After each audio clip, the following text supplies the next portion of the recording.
नमस्कार, आप सबका स्वागत है रेड नेशन टीवी में। रेड नेशन टीवी मौजूद है, ये यमुनानगर है, उमरासू के इंडस्ट्रियल हब है यहाँ पे डालमिया, और इसके रास्ते के बीच में हम खड़े हैं, रास्ते के साइड में हम खड़े हैं एक्चुअली। तो एक गाड़ी दिखाते हैं यहाँ पे। सबसे पहले गाड़ी को देख लो, कितना क्या हाल है इस गाड़ी का। ये मैं कैमरा पर्सन से रिक्वेस्ट करूँगा गाड़ी को अच्छी तरह से दिखा दे। ये है एक लोडेड ट्रक जिसका नंबर आप देख पा रहे हो, यहाँ पे लिखा हुआ है नंबर UP84AT1108। ये नंबर है यूपी का, यानी उत्तर प्रदेश का। ये गाड़ी आया है उत्तर प्रदेश, दिल्ली साइड से, और जो हालत है वो आप देख पा रहे हो। गाड़ी का जो सामने वाला हिस्सा है वो पूरी तरह से टूट चुका है, और यहाँ पे ये गाड़ी लोडेड है। अभी मैं आपको एक चीज़ और दिखाता हूँ, इधर आइए।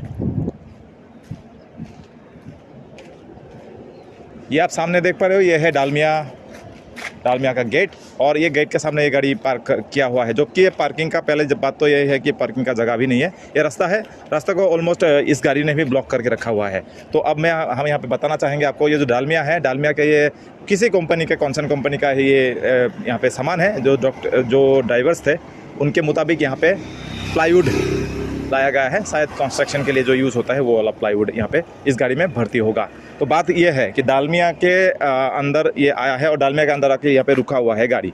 तो हम आपको इस गाड़ी का पहले तो जो हुलिया बिगड़ा हुआ है उसको भी थोड़ा सा गौर से दिखाते हैं, उसके बाद इस मुद्दे पे हम बात करेंगे। ये एसर का गाड़ी है, और गाड़ी का जो हालत है ना वो आप देख लो। ये दरवाज़ा है इस साइड का, और ये आकर यहाँ तक आके पहुँची है। तो जो पूरा जो गाड़ी का हालत है वो मैं कैमरा पर्सन से रिक्वेस्ट करूँगा वो दिखाएं। ये गाड़ी का हालत है, और ये गाड़ी अभी डालमिया के सामने खड़ी है। अब जो यहाँ पे हालत है, ये जो गाड़ी का हालत है वो आप देख पा रहे हो। यहाँ पे इसको देख के ही आप समझ पाओ, ये एक चप्पल है जो कि इसमें फंसा हुआ था। अगर किसी का पैर यहाँ पे फंसा होता तो इसका हालत क्या होता। तो अच्छा, ये तो बात है गाड़ी की। तो अभी आपको कुछ और बात जानना ज़रूरी है। क्यों हम इस प्रतिवेदन को तैयार कर रहे हैं इसके बारे में भी आपको बताते हैं। यहाँ डालमिया के लिए ये इसमें सामान आया है।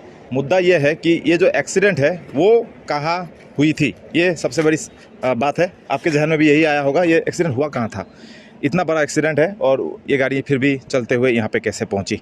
तो मैं आपको बताना चाहूँगा, ये गाड़ी जो गुवाहाटी के बाद सोनापुर है, खेतरीबाड़ी के आसपास में ये एक्सीडेंट हुआ था। खेतरीबाड़ी में एक्सीडेंट हुआ, लगभग उमरासू से 210-20 किलोमीटर की दूरी है, और वहाँ पे एक्सीडेंट होने के बाद इस हालत में ये उमरासू आकर पहुंची है। यानी 210 किलोमीटर ये इस तरह से जर्नी करके, नेशनल हाईवेज में जर्नी करके ये गाड़ी यहाँ पे पहुंची है। और उसके जो पीछे का रीज़न ये है कि जो सोनापुर के जो पुलिस प्रशासन थे या फिर एमबीआई के लोग थे, उन्होंने उनको ये परमिशन दे दिया था। एमबीआई का क्लियरेंस था गाड़ी में, इसीलिए ही वो लोग लेकर गाड़ी यहाँ तक आकर पहुँच पाए हैं।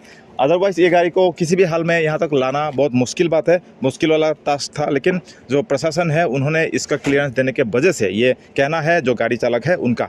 और ये हालत देख के अब जो हम उमरासू आने के बाद जब हमने देखा इस हालत में गाड़ी को, तो हमने पुलिस को यहाँ पे खबर किया, और पुलिस आकर इस गाड़ी को, अभी इसके ऊपर इन्वेस्टिगेशन चल रही है। तो हम आपको बताना चाहेंगे, जो ड्राइवर है वो हमारे साथ मौजूद है, हमसे भी थोड़ी बात करेंगे। जी, आप कहाँ से आए थे वैसे? सर सोनापुर से। ये एक्सीडेंट आप सोनापुर से आए थे, गाड़ी तो बाहर से आए? हाँ जी, हम सोनापुर से आए थे। हाँ, तो ये जो हुआ, हाँ जी, ये आपकी गाड़ी ने किसी को मारा था या फिर उस गाड़ी ने आपको? फिर ये गाड़ी खराब खड़ा था सर, उसमें आगे पीछे से लगा, ये ब्रेक लगाया होगा, बराबर में गाड़ी होगा, एक्सीडेंट हो गया। जो गाड़ी चला रहा था वो ड्राइवर है नहीं, मैं उसको अपनी गाड़ी में दवा दिलवा के ठीक ठाक है, कोई चोट ज़्यादा नहीं है, खास नॉर्मली है। सो घर पे फोटो भेजा होगा इसका, तो बोला ये दिक्कत ज़्यादा होगी तो घर वाले परेशान हो गए, तो उन्होंने ये बोला है कि ड्राइवर को घर भेज दो, आप गाड़ी एक्सचेंज। ड्राइवर एक्सचेंज हो गया है, उसके बाद आप लेकर आए हैं? फिर हम लेके आए हैं सर। लेकिन एक्सीडेंट होने के बाद आप लोग गाड़ी इस तरह से इस हालत में लेकर आए, तो ऐसा रास्ते में दिक्कत नहीं हुआ? नहीं, कोई नहीं दिक्कत हुआ, प्रॉब्लम नहीं, किसी ने नहीं रोका। 2 बार रोका भी, तो उनको FIR थाने का था और MI रिपोर्ट थी मेरे पास। मैंने उनको दिखाया, सर अर्जेंट है, इसका सर्वे हो गया है, रिपोर्ट मिल गई है, गाड़ी एक्सीडेंटल है, माल अर्जेंट खाली करने को है, पर गाड़ी कोई अवेलेबल नहीं है दूसरी। ये गाड़ी कहाँ से कहाँ तक आ रही थी? ये गाड़ी वहाँ से आए खेतरी थाना से, और यहाँ तक ये क्या बोलते हैं इसको, डालमिया में। तो ये तो बहुत बड़ी बात है कि इस हालत में आपको किसी ने पकड़ा क्यों नहीं। और मतलब डिमा हसाओ के जो ये जो डिस्ट्रिक्ट में आप इन हुए हो, जी। तो डोयंगमू जहाँ पे बोलते हैं वहाँ पे भी एक आउटपोस्ट है, वहाँ पे भी आपको नहीं पकड़ा? नहीं नहीं, किसी ने मना नहीं किया। हाँ। हमने बोला सर एक्सीडेंट हो गया, थोड़ा इमरजेंसी है, खाली करके आना है। बोला MBI का रिपोर्ट वगैरह है? हमने हाँ जी है। बोला ठीक है तो जा सकते हो, खाली करेगा। हमने की कोई सर दिक्कत होगी, तो उन्होंने बोला नहीं इमरजेंसी है, अगर चलने लायक है तो आप जा सकते हो, चलने लायक नहीं है तो गाड़ी नहीं जा सकती है। यहाँ जो कानूनी जो दांव पेच है उसका इतना ये फ़ायदा है कि अब जो यहाँ पे MBI के रिपोर्ट लेकर इस गाड़ी को लेकर आने का परमिशन मिल गया है। अब देखा जाए तो गाड़ी का जो बाहरी हालत है वो बिगड़ा हुआ है, लेकिन जो इंजन है वो सख्त है, वो ठीक है, दुरुस्त है। इसके वजह से वो गाड़ी यहाँ तक 210 किलोमीटर आकर पहुँच पाई है। नहीं तो शायद ये गाड़ी वहाँ पे जो खेतरी में जहाँ पे एक्सीडेंट हुआ था वहीं पे रुक जाती। तो इसी हालत में इसको यहाँ तक लाना और लाकर यहाँ तक पहुँचाना बहुत बड़ी बात है। और डालमिया क्यों इस तरह से इस गाड़ी को लाने में जोर दे रही थी इस पूरे घटना में, ये बात हमारे समझ से बाहर है। अब प्रशासन आकर मौजूद हुए हैं, पुलिस प्रशासन यहाँ पे उमरासू पुलिस स्टेशन के पुलिस जो है यहाँ पे मौजूद हुई है। आगे देखते हैं क्या फैसला होता है इस गाड़ी को लेकर। आपने तब तक आपने रेड नेशन TV को देखा, उसके लिए बहुत बहुत धन्यवाद।